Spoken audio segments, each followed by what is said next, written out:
bonjour à tous. J'espère que vous allez bien. Moi, je vais très bien par la grâce de Dieu. Il y a quelqu'un qui m'a dit, tu vas toujours bien. Oui, je vais toujours bien. Oui, Dieu contrôle de toutes choses. Il prend bien soin de moi. J'espère que vous aussi, Dieu prend bien soin de vous. Oui, aujourd'hui, je vais parler à une jeune femme, un jeune homme, car la plupart des gens ont du mal à supporter ce qui leur arrive.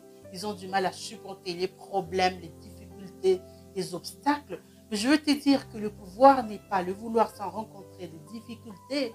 Le vouloir, c'est pas seulement croire, c'est pas seulement s'imaginer, ce n'est pas seulement avoir foi qu'on aura. Car la Bible nous dit que la foi sans œuvre est une foi morte.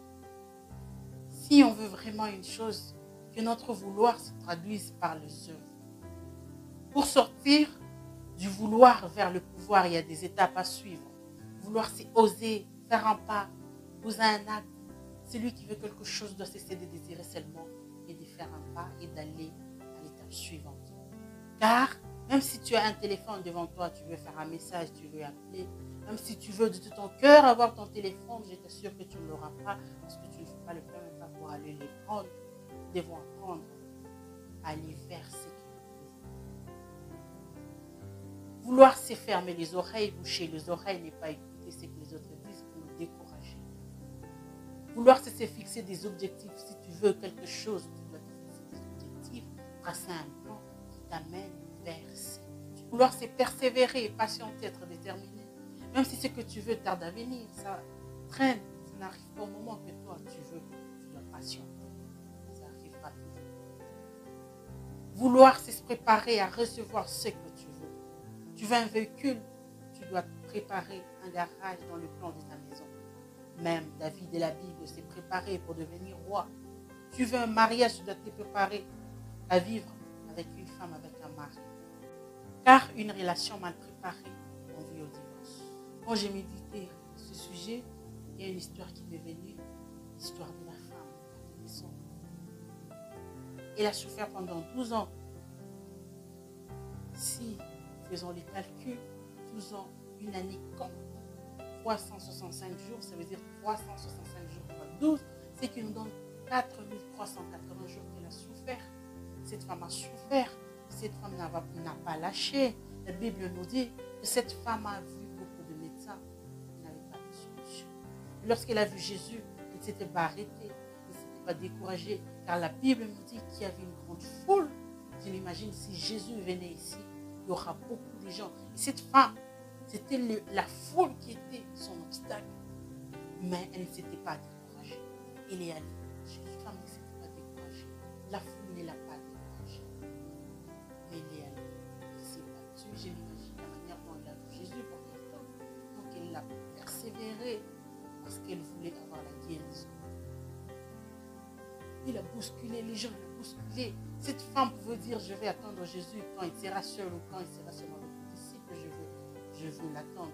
Cette femme s'est dit, c'est aujourd'hui ou jamais guérison, que je veux recevoir ma guérison. Elle s'est battue, cette femme. Et allée, elle a vu Jésus.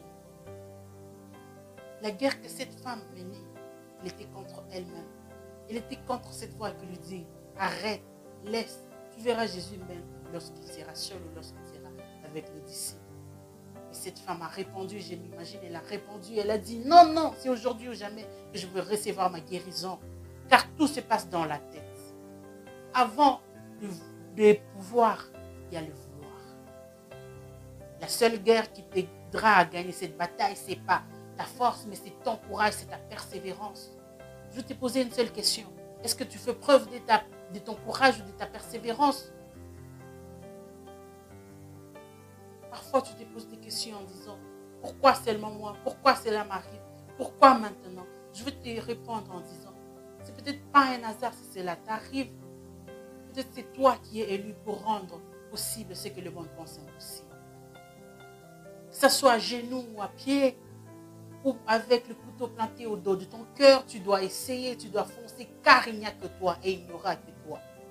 C'est toi qui dois changer la situation de ta famille. C'est toi qui dois changer la situation de ta vie. C'est toi qui dois changer la situation de ton couple. Et il n'y aura que toi.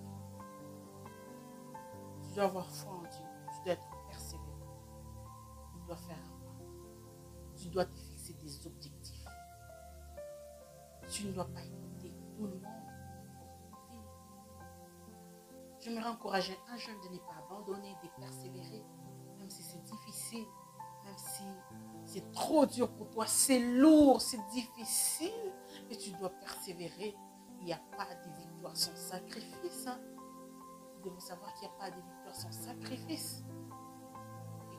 Et que tu puisses persévérer.